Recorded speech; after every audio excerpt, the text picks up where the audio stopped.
Hello, how are you all? Welcome to Ignite. Good morning. Good morning. It's Wednesday. That's right. Good conference. I'm Chris. This is Andrew. Hello. And today we're going to talk about Databox Edge and Databox Gateway, which are two exciting new products that we announced on Monday. One of the things that you see, and I know we hear about this stuff a lot, right? But you have, like, as the world digitizes, like, there's so much data that can generate it out on the edge and out in the world. And cloud computing is amazing because it's the easiest place to store all that data, and it's the easiest place to process all that data with all the compute availability in the cloud, except that it's sometimes hard to get all that data from the edge up to the cloud to make use of those things. And there's really two ways to solve this a little bit. The first is you can make it much easier to move data from the edge to the cloud. And the second is you can push some of that cloud edge or that cloud compute magic down to the edge to work on the data where it is as part of that kind of process. We're going to talk about both of those today and two products that help you do that. First, I'm going to talk about the overall Databox family. And one of the things that the Databox family is really all about helping you get your data to Azure. And so we have on the left side of this thing, kind of the traditional data box that we announced last year. It just went GA this week. And then two other varieties. And that's really just about if you want us to ship you a device, you copy all of your data onto that device, you ship it back to us via UPS, and we copy it into the data center, right? So you have to worry about your bandwidth, and it works for all those things. And it's really just a matter of what size is appropriate for the amount of data you have to move. And so you can go and see lots of data about Databox Disk, Databox Heavy, and Databox all online. Today we're going to talk about these new products where we help you transfer your data online over your network, right? So Databox Gateway and Databox Edge. So Databox Edge is a new product. It's a hardware appliance. It's from Microsoft. And what it is, it combines a network storage gateway. So that's where the device itself has SMB or NFS ports locally on your network. You copy files onto those shares, and it will automatically upload everything you copy to it up to Azure into your storage account. It handles all the issues with network retries or disconnects. It does bandwidth limitation and schedules. It has optimizations to make it very fast if you have a fast network, all those things. And we'll talk a lot more about those details soon. It adds to that the ability to do edge compute so that you can run local compute workloads on that data before it gets uploaded. So maybe you want to filter the data down. You don't want to upload all of it. You can have edge compute modules deciding what to what not, and that helps you make the most use of your bandwidth, and it helps you deal with data that's all out on the edge. And then most importantly, or not most importantly, it's cloud managed, which means everything about it you manage from the Azure portal. So you don't have to be going around to local machines at all these different locations. You just go up to the Azure portal, you manage the device from there, and away you go. We also have Databox Gateway. Databox Gateway is a virtual appliance, so it's a virtual machine that you run on your hardware, and it has the same network storage gateway functionality that Databox Edge does.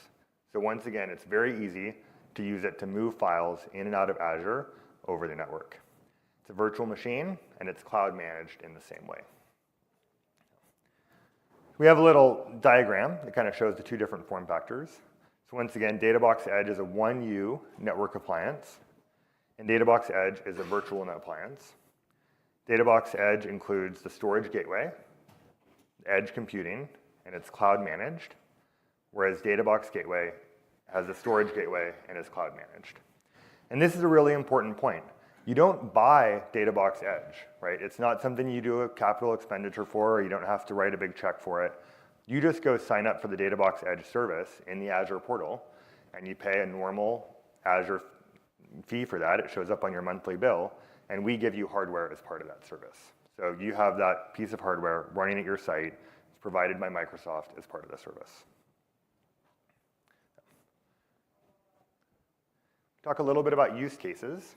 And so what we've done here is actually, because the Edge has cloud compute and the gateway doesn't, you can see little badges on the bottom of the use cases about which of these can work for Edge and which of these can work for gateway.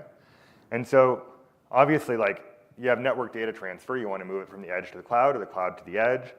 Databox Gateway and Databox Edge are great for that. The storage gateway is perfect. You move data in and out, and away you go. But also, you can do a lot of pre-processing of your data at the edge. So remember we talked about all this data that's getting generated out on the edge, and maybe it's kind of more than you really need or want, you're not really sure what to do with it, but moving it all to the cloud to decide what to keep and what not to keep and how to work with it is, it's cumbersome. It might be too expensive, not enough bandwidth, those sorts of things. So what you can do is you can have Databox Edge out where all that data is generated. You move all that data on the Databox Edge, and then those compute modules run there. The compute modules are also cloud managed. We'll get to that. And they can process that data, right? So maybe they need to filter down values you don't want. Maybe they need to modify it in some way or prepare it for upload or make it sure it's in the right format. Maybe they need to transform it or make decisions out on the edge. And that brings us to sort of, you can do machine learning on the box as well, right? So not just sort of normal computational stuff, but you can do deep neural network analysis of that data that's moving through and make real-time decisions before the data gets to the cloud and has to do that round trip to the cloud. And we have a nice little diagram here. So imagine that you have your data over here on the left. And this is just our Databox family diagram that kind of describes how the Databox family works. So if you want to move offline, you go down on the bottom of this diagram, and you have either Databox Disk, Databox Heavy, whatever size is right for your data, ship it back to Azure Data Center, and away you go. If you want to use online, you can work through the top of the diagram. And then you have either Databox Gateway or Databox Edge. And then with Databox Edge, you can move your data through an IoT Edge data processing pipeline, and then over the network to the data center. And once again, it just makes it easy to move your data up to Azure and using edge compute with Databox Edge. Cool. So I'm going to talk some more about the storage gateway capabilities, and then I'll hand it back to Chris, and we'll get more into the edge compute side of things. So the storage gateway gives you the ability to extend Azure storage to the edge of your network. So really, you're exposing SMB and NFS shares on your local network that's backed by Azure storage. So when data comes into the storage gateway, we immediately start copying it up into Azure storage for you. So you'll get your data up in the cloud and available for doing other things with, be it archive, running further compute on it, analytics, what have you. And the great thing about the storage gateway is everything's in native format. So when it lands on the device, you can read it back from that device. When it lands in the cloud, any service in the cloud can read that data. And it goes to blob, page, or Azure files. And we do keep a local cache of your most recently copied in data, which I'll talk a little bit more about that in a moment. And really all you need to do is copy your data to that local share. And so it also has a variety of network configurations. So you can set this up on your local network and use this as a way to sort of aggregate data before it goes up to the cloud, or you can set it up where it's in your DMZ, so that's the connectivity between your resources, your IoT devices, up to the cloud, so that you can make it dual homed between those two networks. The physical device, as we'll see when we get to the slide a little later, actually has 4 25 gig ports on it. And as Chris mentioned, it's all managed from the cloud. You'll see some of this in the demo, but one of the things we want to point out here is that you can also do bandwidth throttling. So you can set up schedules to limit the amount of bandwidth the device uses or the storage gateway uses during certain hours of the day. So you can, during normal business hours, maybe you want to use a limited set of your bandwidth so all your users can get to the internet and read their email and things like that. While at night, you want to copy data as fast as you can. So you would set up your bandwidth schedule to allow you to do that. And as I mentioned, you have local access to your data. So while all that data is copied into the cloud, you still have that available on a local share, and you can access those files and read them the same way that you uploaded them. Now, we keep a local copy of the most recent files. As that cache in your gateway fills up, we start deleting the data off the device, but we keep metadata on the device. So it looks like the files are still there, and if you need to re-access one of those files, we'll then pull the data back down from the cloud for you. So it is the most recently copied in files or the most recently accessed files that will be in that cache, but you can still access something you copied through the gateway, a year ago. We would just go pull the data back down from the cloud for you. Then there's also the ability to refresh the cloud view. So the gateway knows about all the stuff it's uploaded, but it's not constantly resyncing from the cloud. there is the ability to refresh your cloud view. So if you add new files into your storage container that a particular share is connected to, or you modify something in the cloud, you can refresh that back onto the gateway and get a view of that. And so there is a refresh option in the interface that allows you to do that, and there's a REST API, so you could automate that, have it run at scheduled times.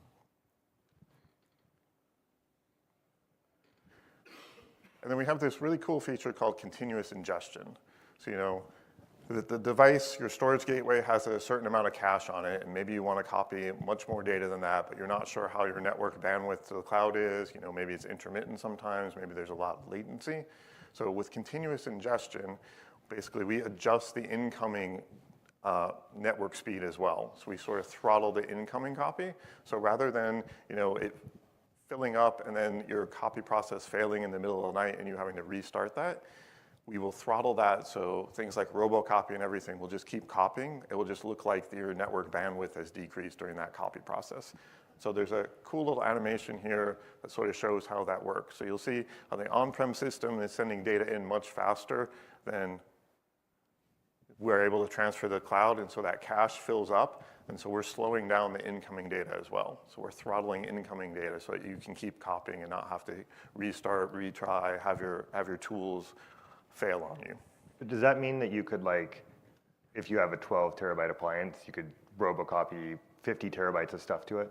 You could do that, yes. That would just work? It would just work, yes. Pretty neat. And then it will get uploaded as your bandwidth allows, and that copy will, if your internet connection speeds up or your bandwidth throttling gets turned off later in the day, and that speeds up, then the incoming will speed up as well.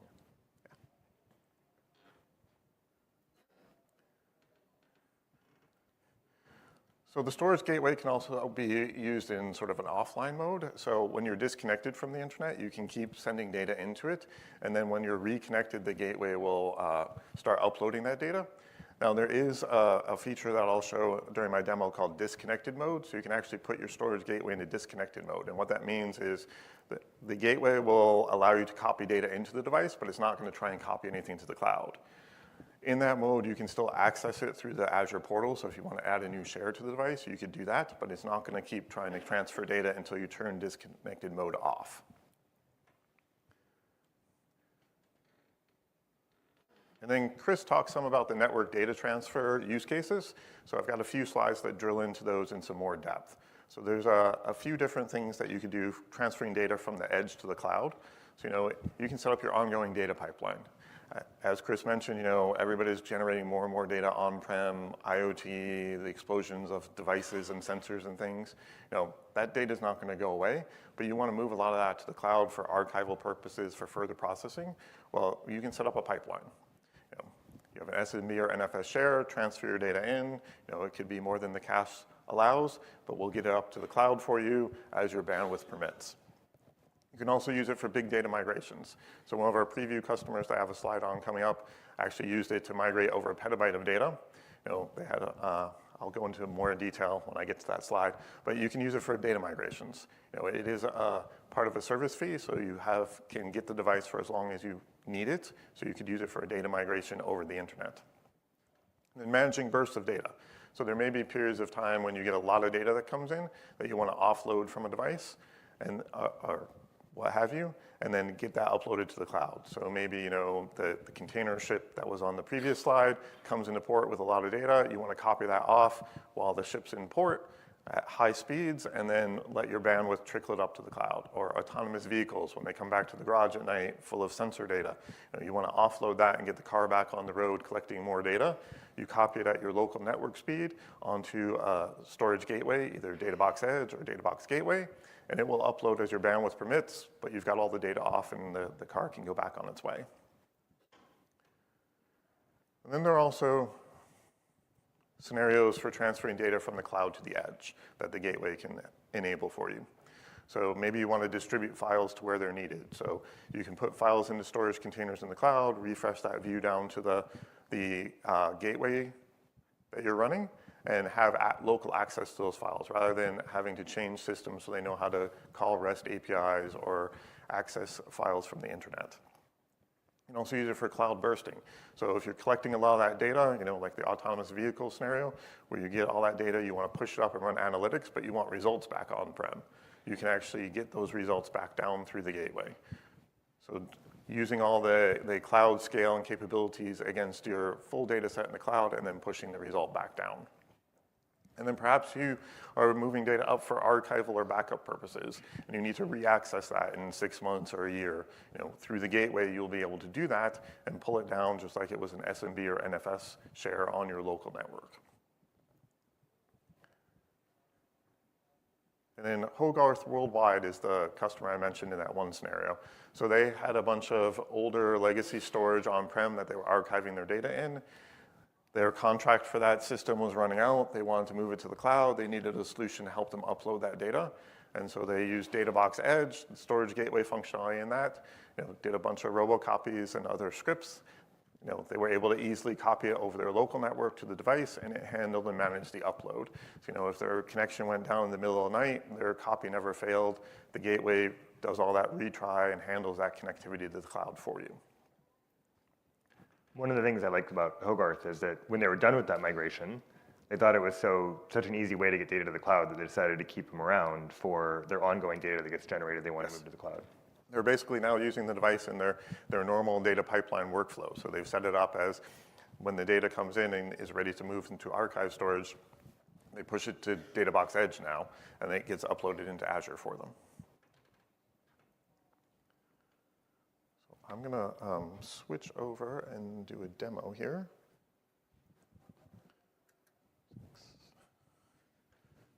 All right. So first I want to show, we announced all this stuff on Monday, so now we have a full Azure Databox family up on the Azure website, both the offline devices Chris mentioned, as well as the new online devices. And so if you go to online data transfer, you'll see Databox Edge and Databox Gateway listed here. I will follow the link.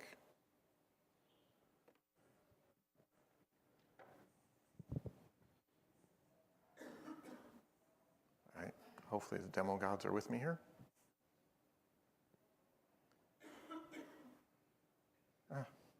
Perhaps they aren't.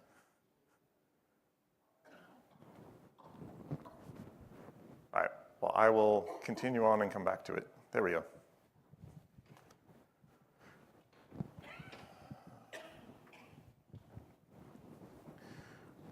So basically, when you go to sign up for one of these devices, you select your subscription.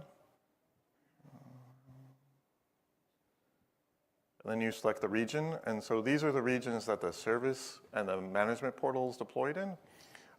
Your storage account can live in any region, so you can transfer data to any region around the world when you set this up. I'm just going to pick one of these here just to show.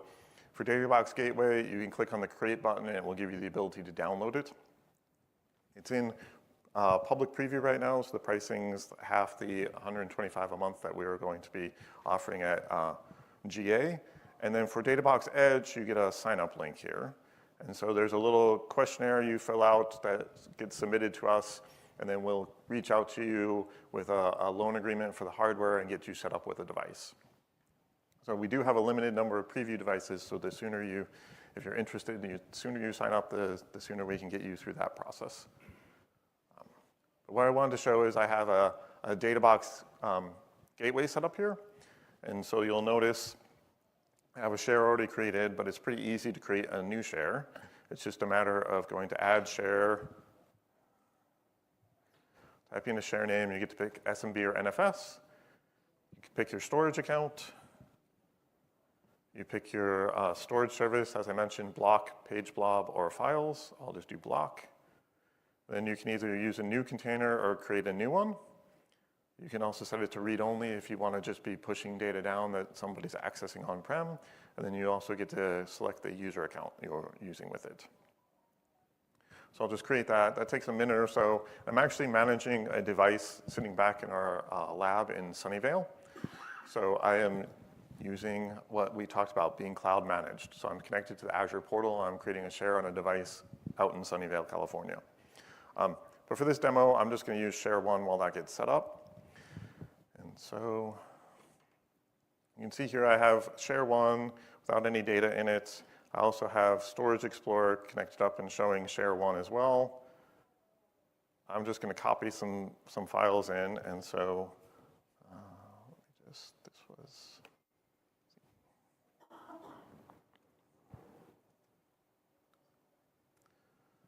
I'll copy my files, and you'll see they show up there. If I go over and refresh Storage Explorer here,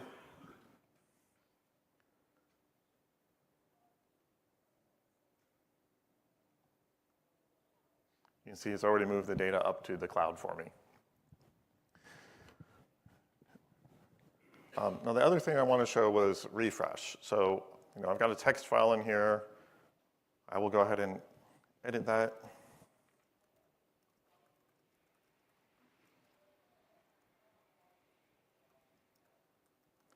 Just add some more text to it. I'll save that back up in the cloud. So to upload that, and I will also upload another file.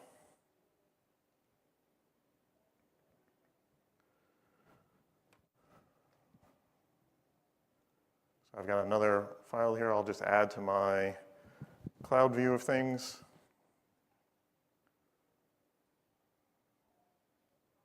All right, and then we've got those on the system now, and you can see the Ignite text file I still have locally does not have any of my new text in it, but I will go back to the Azure portal here. If I go into my share and then click refresh share data or refresh data,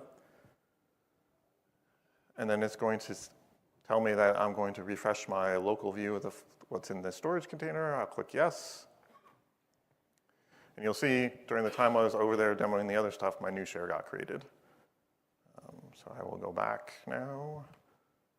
Now you can see my Databox Edge JPEG that I added showed up, and my new text is down on my local system.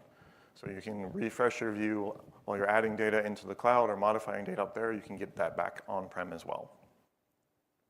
Then I also mentioned disconnected mode. So the devices have a local UI.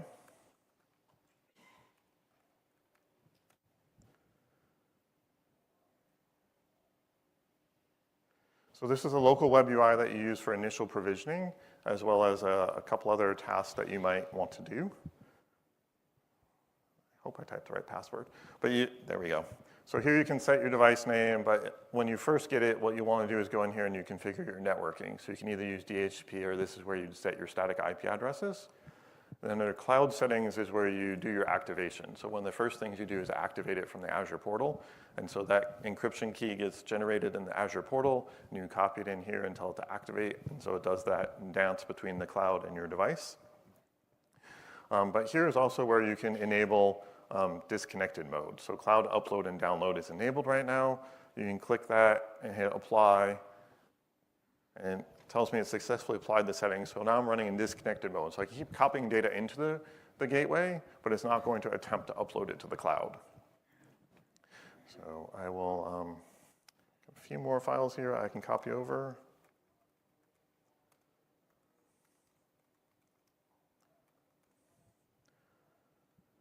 So you can see I've got my disconnected demo files. If I go here and refresh the cloud view of the world,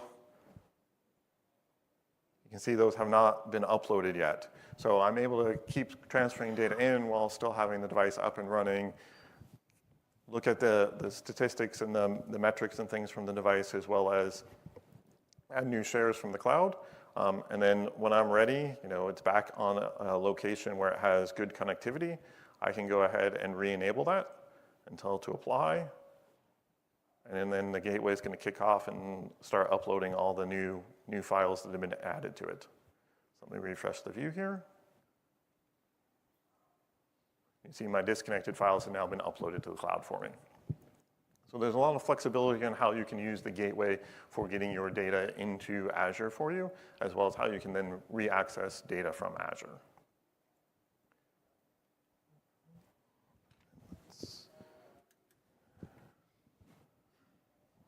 I think you're up to talk about edge compute. That's right. Thanks, Andrew. I'm going to talk about the edge compute functionality. So remember that both Databox Edge and Databox Gateway have all of the same storage gateway functionality Andrew just talked about. And then Databox Edge, the physical appliance, adds this layer of edge compute. And what we do with edge compute is we take the same diagram that we just saw, which is that you have your local data, it gets moved to shares, those shares go to the gateway, and that goes to storage. But we add in there this layer of edge compute. And our edge compute pipeline is powered by IoT Edge, which is actually really cool, because IoT Edge is this great product from Azure. It's a kind of a standard platform that's used across like a lot of the IoT space, and it has this concept for compute modules and working with IoT devices, and I'll talk about that more in a little bit. But I think it's just really important to note that it's really just standard IoT Edge in this context. So you can use all the same IoT Edge stuff that you would see, all those modules will all work on Databox Edge. And then it's integrated with the storage gateway so that those modules can easily operate on this files that are moving through the storage gateway. And the way that works is that the modules that are running on the device will get events when new files are written to it, right? So they'll be sitting there running, you write a new file like Andrew just showed you to one of those shares, and they'll get a little event that says, hey, there's this new file. You should go like process it and decide whether to upload it or decide what to do with it. And so that whole pipeline is just built in, so you can you don't have to like sit there and like manage watching the shares and stuff. It's all part of the system. So you may not be familiar with IoT Edge. So I'm actually gonna do just a little bit about what IoT Edge is and how it works. And the most important thing is you can imagine this world of like all these like IoT sensors like out in the world, right? Like, you know, drones and cameras and temperature sensors and seismic readings and all kinds of stuff, right? And if those devices want to get data back to the cloud, the way they used to do it, the way they had to do it, was they had to sort of like send these, you know, messages over the internet to Azure, to IoT Hub. And you know, that's not always what you want. You don't always want them sending all that data. You don't always want them to send all the data. You don't always want all those devices connected to the internet. And so what the IoT team did was they built IoT Edge, which is this system that runs down at the edge and serves as a gateway so that all those devices can talk to IoT Edge, and then IoT Edge can have these modules that can process the data that's coming through, can filter it, can analyze it. If these terms sound familiar, it's because it's the same thing we're doing with files, and then decide kind of what to upload, what to send on to IoT Hub, make local decisions, all that stuff. So they have this platform that's this thing that runs down on the edge that can talk to all your IoT devices and also can run edge compute. And now with Databox Edge, it can also talk to the storage gateway, and it can kind of operate on files. So it runs these edge modules, and there's a bunch of Azure services that offer IoT Edge modules. I have a list in a moment. And then it's secure. It's actually the whole IoT Edge system is open source, so it's easy to see how it works, and it's easy to see what's going on with it. It's on, you know, cross-platform. It operates on lots of OSs. In preview, the Databox Edge modules that you use are Linux modules, right? We're adding Windows support soon. And then, just like Databox Edge, the whole thing is cloud managed. So from the Azure IoT portal, you choose which modules run on which devices, and you build the modules, and they're stored up in the cloud, and they get pushed down. This is sort of how that works. So you can see, you know, on the right-hand side, you have the cloud, and there's a bunch of stuff up there. There's Azure IoT Hub, which is the system that's used for kind of operating the whole IoT kind of ecosystem. And then you have existing systems, some Azure services, some custom code that you write, and those all have sort of containers, because IoT Edge modules are really just containers, right? And you can kind of put almost whatever you want in a container. And then those containers get pushed up to an Azure Container Registry that you control. And then Databox Edge has the IoT Edge runtime on it, and it talks to the IoT Hub for device configuration and management. So that's like, what module should I be running? What IoT devices should I be connected to? Those sorts of things. And then when it gets that configuration and management, it says, hey, you should be running these modules. It goes and gets those modules from the Azure Container Registry. And this is really important because let's say you have a new version of one of your containers. you don't have to go around to every IoT Edge device or every DataBox Edge device and go and update the code on that thing. You just go in IoT Hub and you publish a new version of that module to Azure Container Registry. You go in IoT Hub and you update the definition of the deployment definitions for your edge devices, and then it just happens, right? Your new module gets pushed down to your edge device.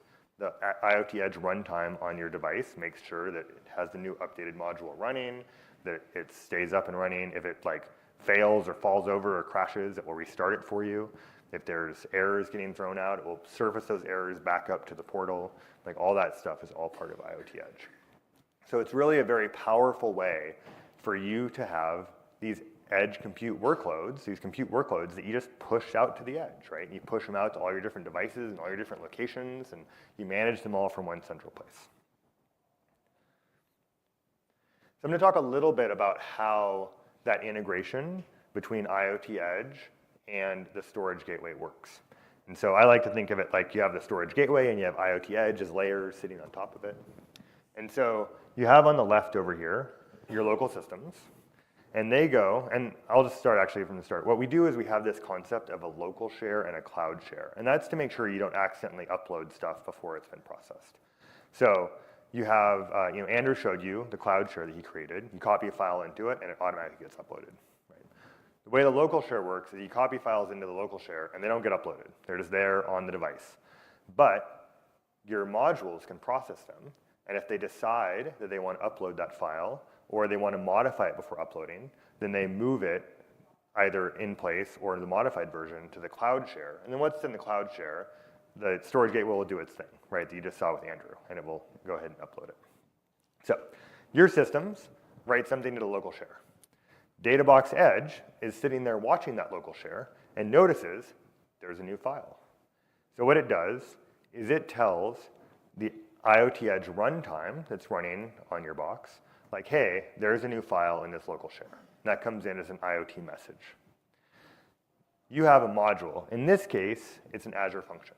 And this is really important because we hear a lot about serverless and on-demand stuff, and that's really what Azure functions are, right? They're these serverless, on-demand things.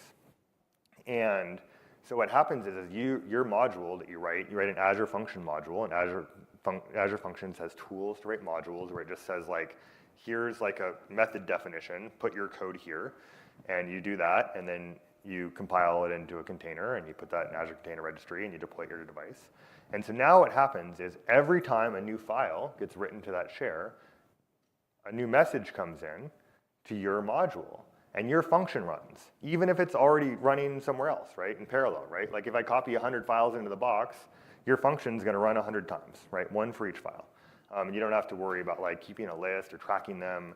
It's just the function will come in. Your function will get will get called, and one of the parameters will be hey, here's this file name. You should go operate on it. And the key is that a lot of times when you're operating with these edge compute modules, it's kind of difficult to talk to the cloud and talk to storage. And the IoT Edge team has announced some new storage stuff this week that you should also look at as well if you have storage needs in IoT Edge. But DataBox Edge makes it very easy because what we do is we mount those shares directly into the file system of the module. So all the module has to do is read from its local file system, and it's talking to those shares. It doesn't have to worry about auth or connecting to shares or any of that kind of stuff. It's just locally mounted disks. So your function says, oh, great, new file. I'm going to read that file from the local share. And then it's going to do its thing, processes the file, thinks about it a little bit, and pushes it down to the cloud share. And like we said, once it's on the cloud share, the storage gateway takes over, says, oh, look, a file on the cloud share. I can upload that to Azure. And so this is how the whole pipeline works, right? You have these new files that come in. They go, DataBox Edge handles watching those folders for new files. It sends a message to your module. Your module looks at that file. Maybe there's another version of this where you say, you know what? This file isn't interesting. I don't care about it. And then what you do is you just don't write it to the cloud share. You just delete it off the local share. You drop it on the floor. It never goes to the cloud, right? You don't have to use your bandwidth for it. You have the other stuff. Maybe it's another version, which is this file has stuff that for whatever reason, I don't want to store in the cloud. So you modify the contents of that file so that it has stuff you do want to store in the cloud. you write it onto the cloud share, and away you go. And you can ensure with this as part of your pipeline that every one of your files that you're uploading to Azure has been through this pipeline, has been inspected, has been looked at to decide if that's the data that you want in the cloud. And then that makes sure that you're utilizing your bandwidth for the data that you want in the cloud, and you're utilizing your cloud storage for the data that you want to keep. So, if you want to get started with IoT Edge, there's a few notes. So a lot of Azure services offer IoT Edge modules, right? So you can go and download, you can go and like look at those services, and they have like tutorials online, and IoT Edge is now a GA product from Microsoft, so there's lots of resources available.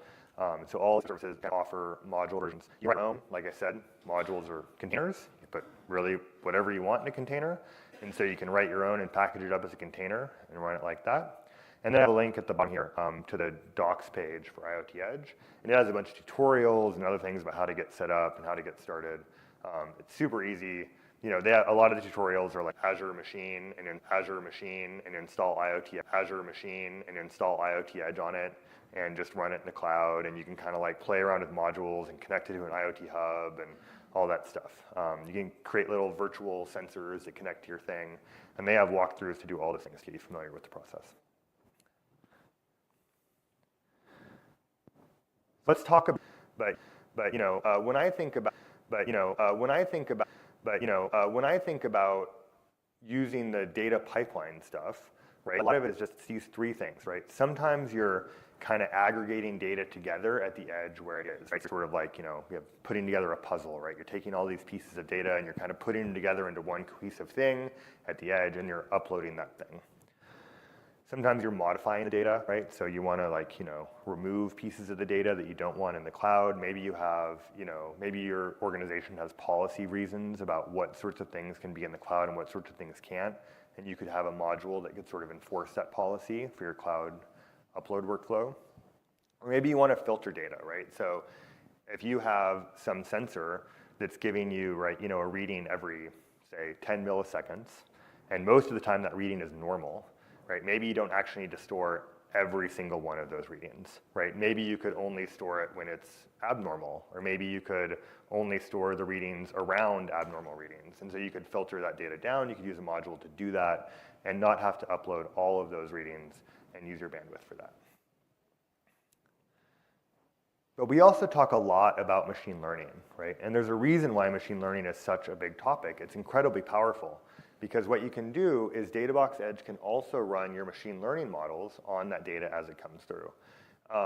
And so, sometimes you want to process data at the edge for immediate results, right? So if you're generating data out at the edge, you want to analyze it and have immediate results available before it has to get uploaded to the cloud and processed in the cloud and do that round trip. Sometimes you want to filter, the same idea that we talked about. So let's say you have, say, video cameras running. So in this case, right, you have traffic cameras, right? And we've talked to a Microsoft partner team that does traffic camera work. And they're like, oh yeah, we have these traffic cameras and they're pointed at intersections all day long. And we have this machine learning model that knows how to recognize that an accident almost happened, right? They kind of know when an accident happened, right? Because they get like a report about it and police and that kind of stuff. But they want to know when accidents almost happened to make the intersection safer.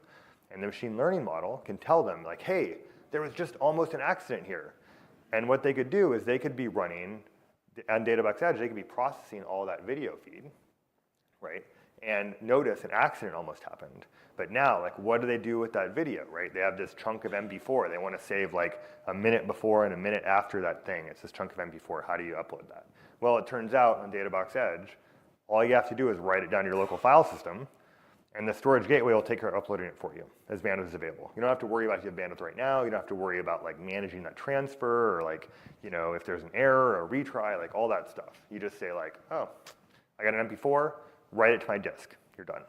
But that's also an example of discarding data that you talked about on the That's last right. slide. Because keeping you're filtering it, right? You don't keep all the data from the video all the time. You only keep the stuff that you care about. You're filtering down to the stuff you care about. Or you can remove sensitive data at the edge. It's the same idea, right? Sensitive data isn't always in text files, right? Sometimes it's in images, right? Maybe you don't want to keep people's faces in the images that you send to the cloud, or maybe you don't want to keep license plates in the video that comes back from your autonomous car that's driving around. And so what you can do is you can use machine learning to identify those things, to blur those parts of the images and then upload the resulting image or the resulting video frames. So, one of our customers that we've worked with is Cree, and I will tell you that when I started working with Cree, right, like I was like, oh, they make cool light bulbs. I have a lot of their light bulbs in my house, and it was really great. But I was really actually surprised and impressed as I started working with them that they have this whole other business that's growing tremendously fast with these like radio frequency and power semiconductors. They have this whole new technology. I'm going to show you a video in a sec that talks about it. They have a whole new technology for these semiconductors that are used in all these really compelling places, right? They're used in solar panel installations, like the big solar farms, right, where they're converting a bunch of power. They're used in electric cars. They're used in all these transistors. And so, like, they have this new business that's growing rapidly, and they had some key storage needs, and I will let them talk about that. The key attribute of Cree is innovation. We are the first company to commercialize silicon carbide.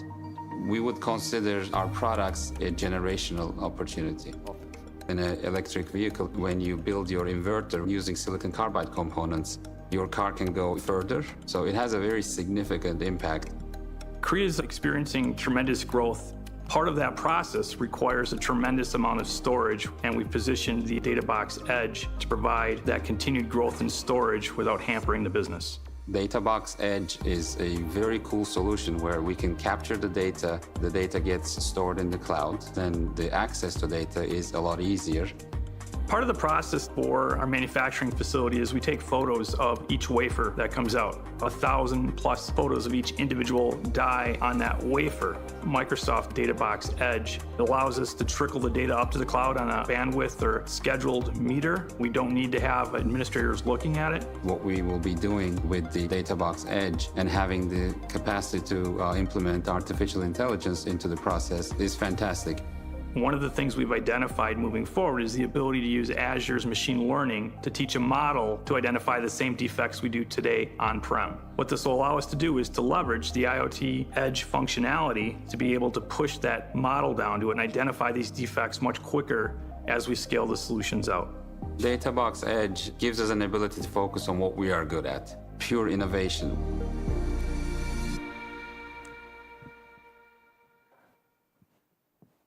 We have a special guest today, too. So Troy is here. You just saw Troy in the video talking about his use of DataBox Edge, and we thought he could share a few words about it. Thanks, Chris. As you saw in the video, we had identified a very large need for storage, and it's an ongoing one. For example, we're storing roughly 1 petabyte of images per year right now. And we're looking at doubling the size of tooling. So some of the industries we work with require a 15-year retention. So that's 30 petabytes of data that we're going to have to hold indefinitely. And we looked at on-prem solutions, how that was going to scale out, how we were going to do the DR with that. And what we decided, I think it was about 8 months ago, we started working with Chris and Microsoft on this, that this might be a great fit for Cree. Not only in the storage aspect, but the machine learning piece of this as well, as we work with the engineers and transition them to that. So by putting this in, we're able now to roll out tools without modifying any type of code or changes to the manufacturing process. I mean, some of those tools are old. It's very challenging to work in manufacturing environments sometimes when it comes to that. So from their perspective, everything looks the same. But what it's opened the door for is just unlimited expandability for Cree. Great. Thanks, Troy.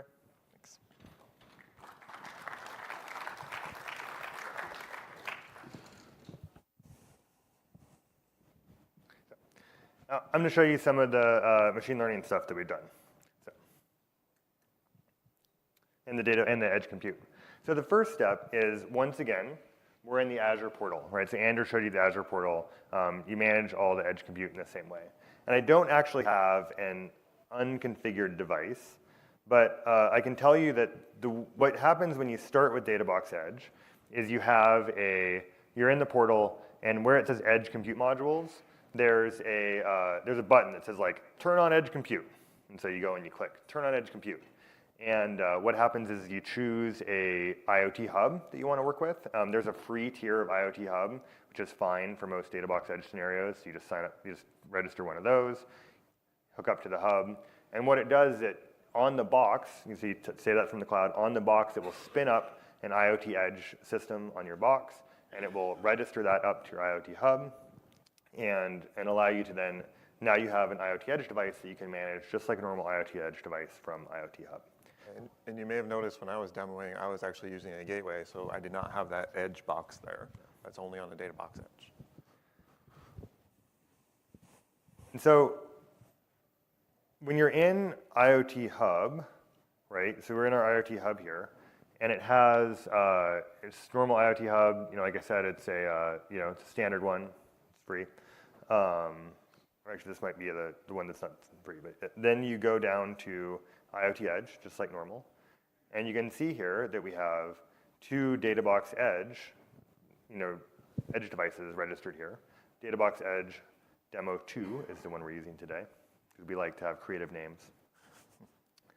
And this is all the normal IoT Edge stuff, right? So this is a bunch of stuff if you might need to configure your Edge device. We do all that for you. You don't have to worry about the keys and stuff like that, because we sort of negotiate that and connect and off your Edge device to the hub for you.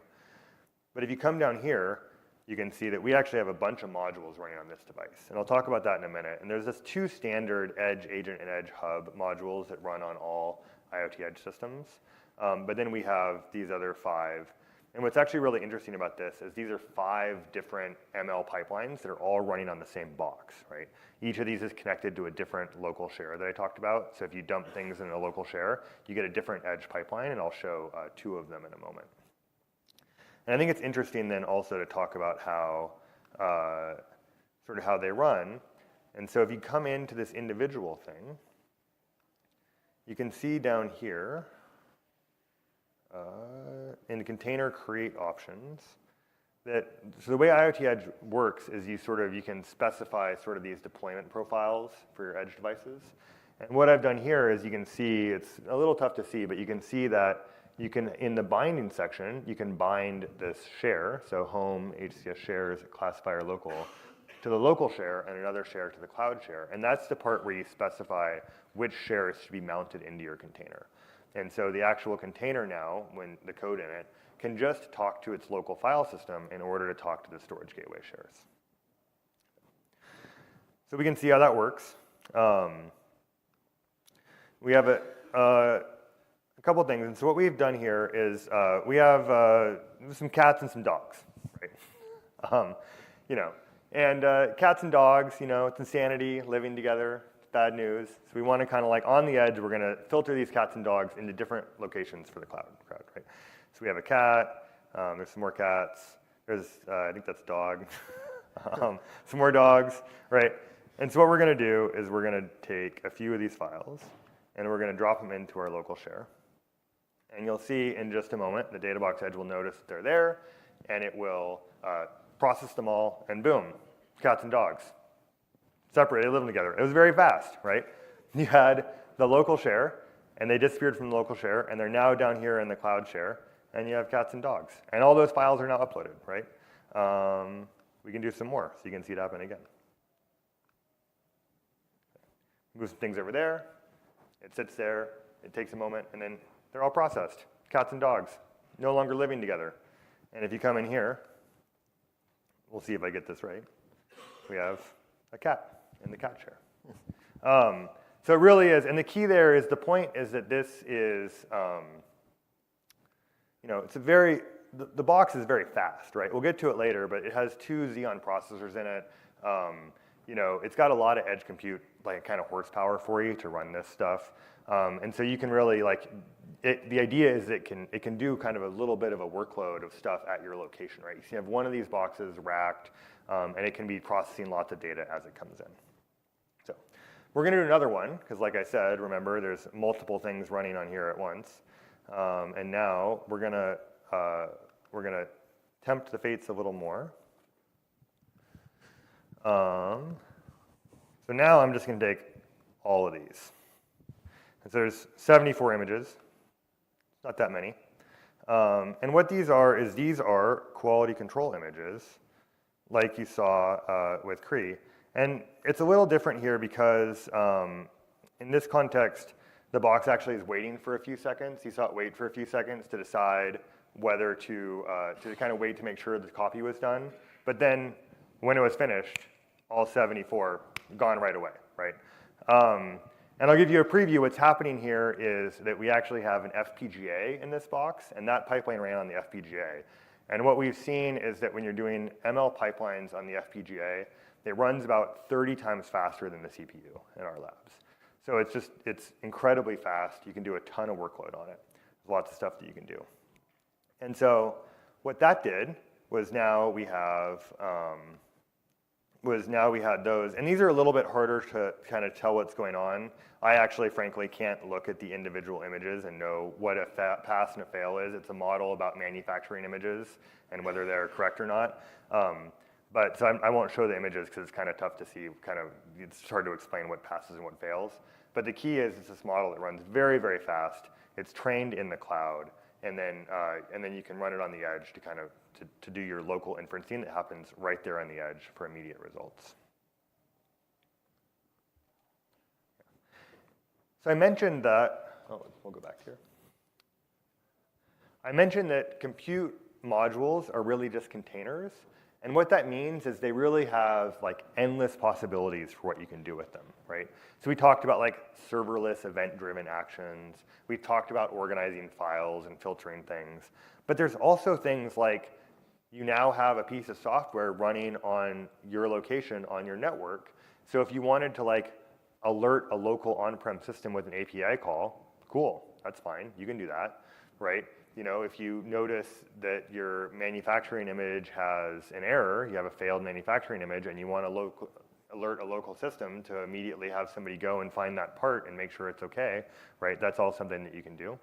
Maybe you want to like call up to an Azure API, right? Because there's some Azure, you have a service running in Azure, and you want to let it know, hey, I have a lot of data upload, and that data will get there eventually, but let me tell you about it now. Let me tell you about that data. Or maybe I've sorted that data into different things, or I've combined them into a certain thing, and I want to give you metadata about it, so you can have it stored in your system, and I can tell you where it's going to end up in the cloud. Like, you can do that. Or, you know, like, we've talked a lot about how you know, the modules can operate on those files as they run through, but they're also normal IoT modules. So they could be reacting to sensor data from IoT devices. They could be reading a video stream from a local IP camera and then operating on that video stream and then saving the results down to the storage gateway when they want. And so you can see that there's really like all these different opportunities, and it's really any time that you're running an edge workload, an IoT edge workload that has like storage needs, Databox Edge can help, because you can be running that edge workload and with that storage needs, and when it's time to write those files to the cloud, you just write them to local disk, and then we take care of getting to the cloud for you. So I mentioned the FPGA, and so one of the things that we have sort of coming soon is we're going to add the FPGA to the Databox Edge as sort of, you know, a standard part of the Databox Edge. And FPGAs is great technology. You know, Microsoft really, you know, has a big kind of effort around FPGAs as a way to do accelerated ML. We do that in the cloud now with Project Brainwave. We also do it in the edge with Project Brainwave on Databox Edge. And so what you can do in the cloud, right, is you can go and you can spin up a Brainwave virtual machine, and it has an FPGA attached to it. It has this whole stack of Azure machine learning and Brainwave services that you can use to run, you know, accelerated inferences in the cloud. But the thing that we've done is we've taken that same stack and that same Azure machine learning tools, and we've put them on the edge so you can do the same thing here. So the way it works is you go and you have a bunch of data up in Azure, and you can use Azure machine learning to train a model with that data. And then that model is sort of optimized or compiled to use the FPGA. And you can do that in the cloud on those cloud FPGA machines, or you can run that same model kind of on the edge, on Databox Edge, as part of your compute pipeline to get those sort of performance speeds that we talked about before. So what we have today, so the public preview that Andrew showed you, you can sign up for Databox Edge, includes the Databox Edge, that one new device with a pair of Xeon CPUs. It's super fast. That's what the cat and dog demo was. That's what all the storage gateway demos were. But we also have a private preview that we're starting very soon, just in the next week or two, where you can get one of the Databox Edge with an FPGA in it. And so if you want to do that, if you have a scenario for it and you're ready to use the FPGA, talk to us. We'd love to bring you in, and we'd love to kind of get your feedback on using that product, make sure it works for you. We'll make it the best product we can, and kind of get that solution out to the general DataBox Edge public preview and GA devices. Right. When you're filling out that little form, That's right. Yeah. put FPGA in the comment section that you're interested in that and what you want to use it for. That's right. We don't have a checkbox for FPGA in the form, but you can type it in the form, or you can get in touch with us on the team. You can see us afterwards. We can give you contact info, or you can also, if you have a Microsoft account rep, they can get in touch with us, those kind of things as well. Or, find me on LinkedIn, whatever. Like, we'll help you out.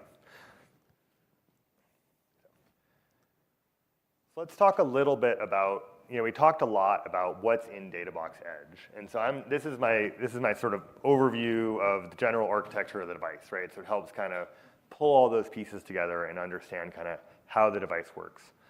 And so what you have in the middle is that's the DataBox Edge, right? And it has the three big components we've talked about today, right? It has that local storage with the storage gateway.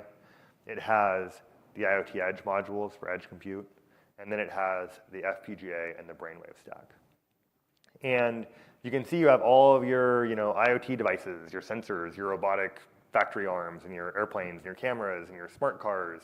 And they all can talk to that IoT Edge the IoT Edge system, right? Because remember, IoT Edge is a great way to have all of your edge sensors not have to talk directly to the cloud. They talk to IoT Edge, and then IoT Edge can broker that information and send it to the cloud. You also have all of your on-prem systems, right?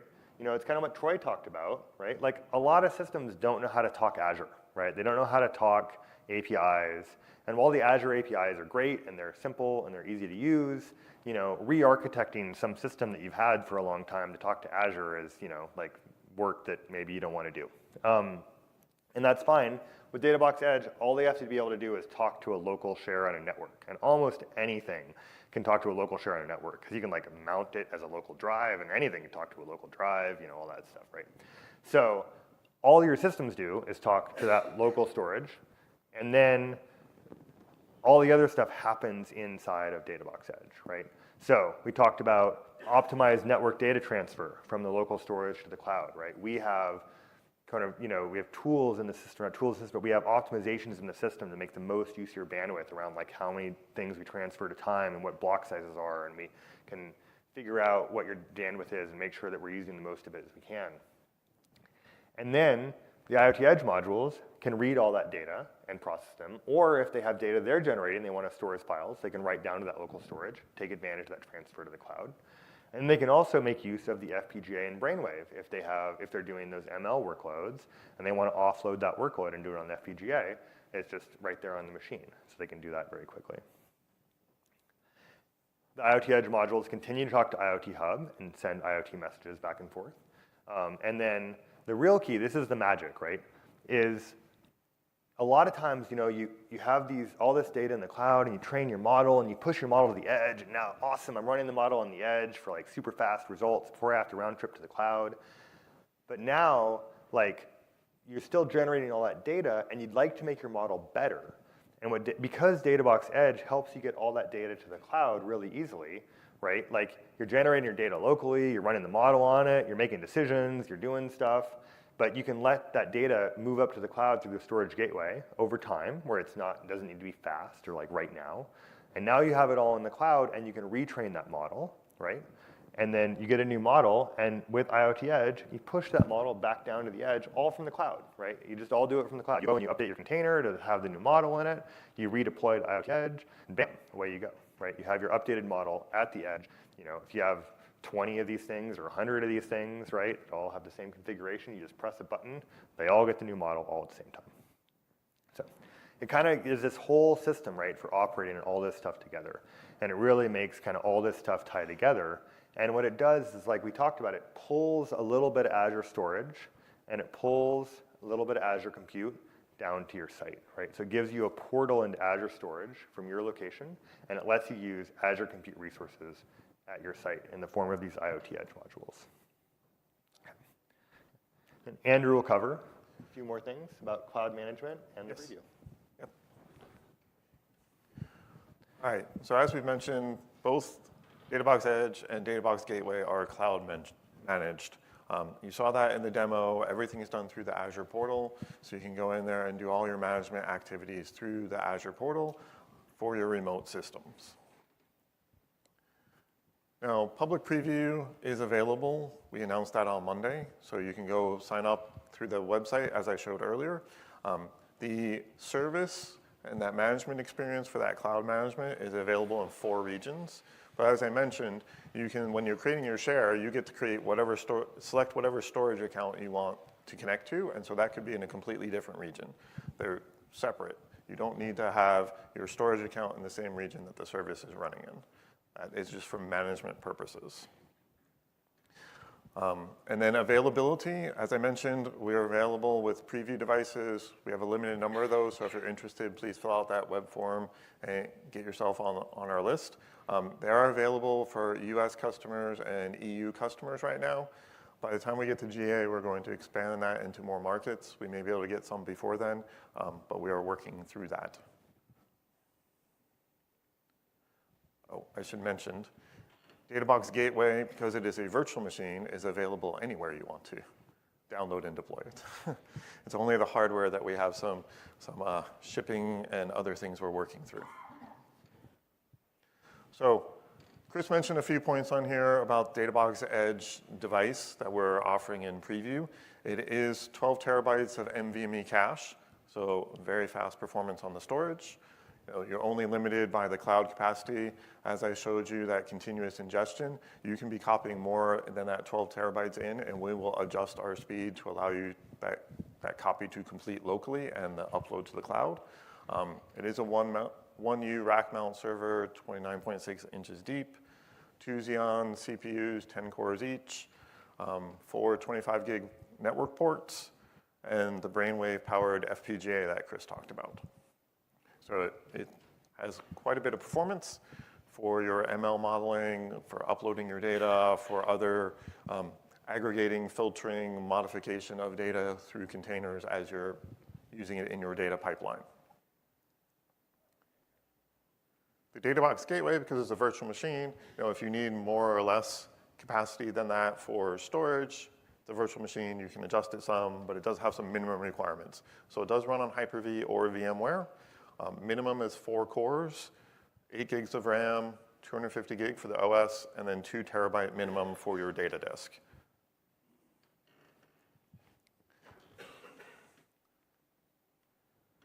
Now this is just a little bit of summary at the end here. So we have Databox Edge, Databox Gateway. They both have the same storage capabilities in them. Databox Edge has edge compute and is cloud managed, while Databox Gateway is a virtual machine and cloud managed. And then the high-level use cases, again, are that network data transfer from the edge to the cloud. So allow you to easily transfer data. You just need to be able to transfer across your local network and be able to manage that to SMB or NFS, and then the gateway handles all that transfer, retries, network disconnects, all the fun of your internet connection is abstracted from you in that transfer process. And then the pre-processing at the edge, you can analyze your data, you can get results quickly to and close to where the data is being generated. You can subset the data, modify the data, figure out which pieces you really want to upload to the cloud. And then that awesome machine learning that Chris showed off with the cats and the dogs, you can do that with your own models of other things besides cats and dogs. More useful things for your business? More useful things, yes, like quality control, things like that. And then public preview, as I mentioned, launched on Monday. There is the link there to go directly to our sign-up page on the Azure portal. Like I said, Databox Edge, click sign in or sign up, and we'll take you through a little registration process and then get in touch with you. Databox Gateway, you can go ahead and download a virtual machine image and start playing with that today if you want to, back in the hotel. I think at this point we'll open up to questions. That's what we have. Thanks for coming. We'd love to hear some questions from you if you have. And all the devices that Chris mentioned at the beginning, the Databox Disk, Databox Heavy, and Databox Edge are down on the expo floor. There are people down there that can help answer questions as well, and you can check out the hardware if you're interested in that. Hi. Really cool box, a cool idea. Thank you. I'm thinking all the customers that had store symbols in place in the moment. And can you tell me, when you use this for files, for storage and files, do you have any chance to get the permissions, the NTFS permissions on this box? It does not support NTFS permissions right now. You set permissions at the share level.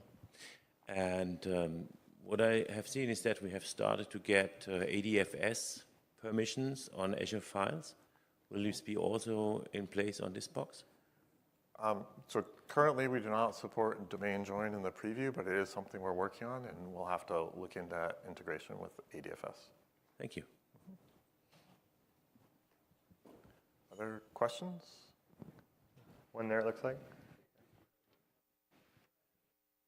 We can't quite hear you. Yeah, Just I don't kinda think that get mic's into the mic. on, unfortunately.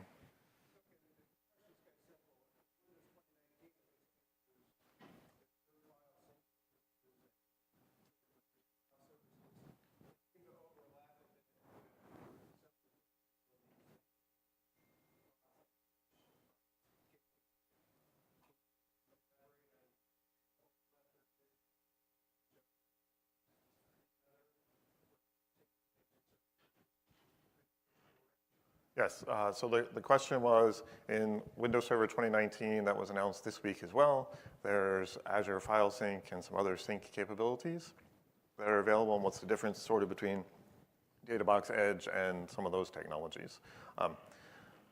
One of the key differences is Databox Edge allows you to tier to block, page, or Azure files, whereas Azure File Sync is files only today. It is also more, Azure File Sync lets you access the data from multiple locations, so you can have multiple endpoints accessing from the same storage container, whereas Databox Edge is a one-to-one currently. What am I missing? I think the key one is, it's best to think of Databox Edge as a data transfer device for moving data in and out of Azure. And Azure File Sync really shines as a way to have a local file share that all of your users use for like their local daily work and those kinds of things, your local SMB share, and to have that's in sync with the cloud. Whereas Databox Edge, we think of as more of a way to have your systems or data get pipelined between those two locations. Yeah, you're welcome. Any other questions? One here maybe?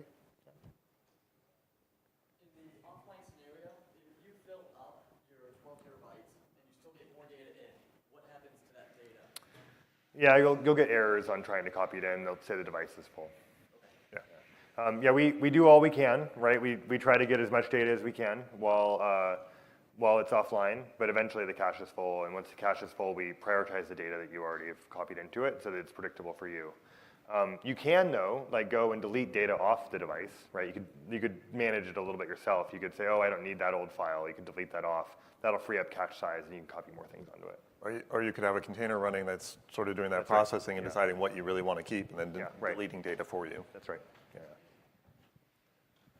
Could you run a scenario where you're using the edge to ingest the data and use files as the repository on the Azure side, and then put a file share out the other side, so another location using...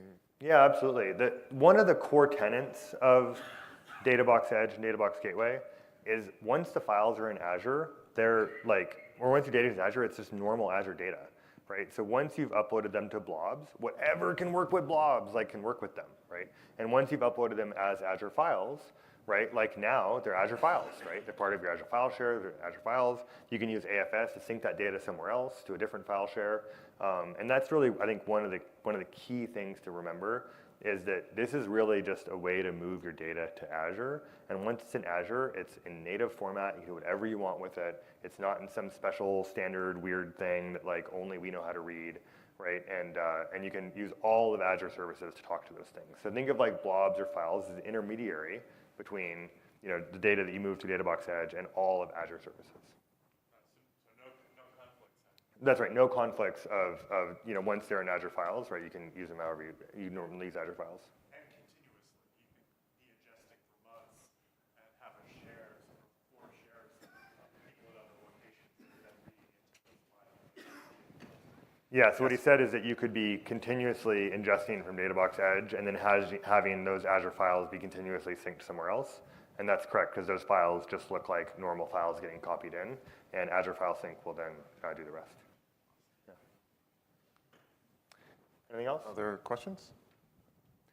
Thank you so much for joining us today. We've had a great show. You can come see us on the Expo floor. There's lots of pretty hardware there. And then be sure to sign up for the preview if you're interested, and we look forward to working with you. And we'll hang out here for a bit as well. Yeah, thanks so much. Thanks.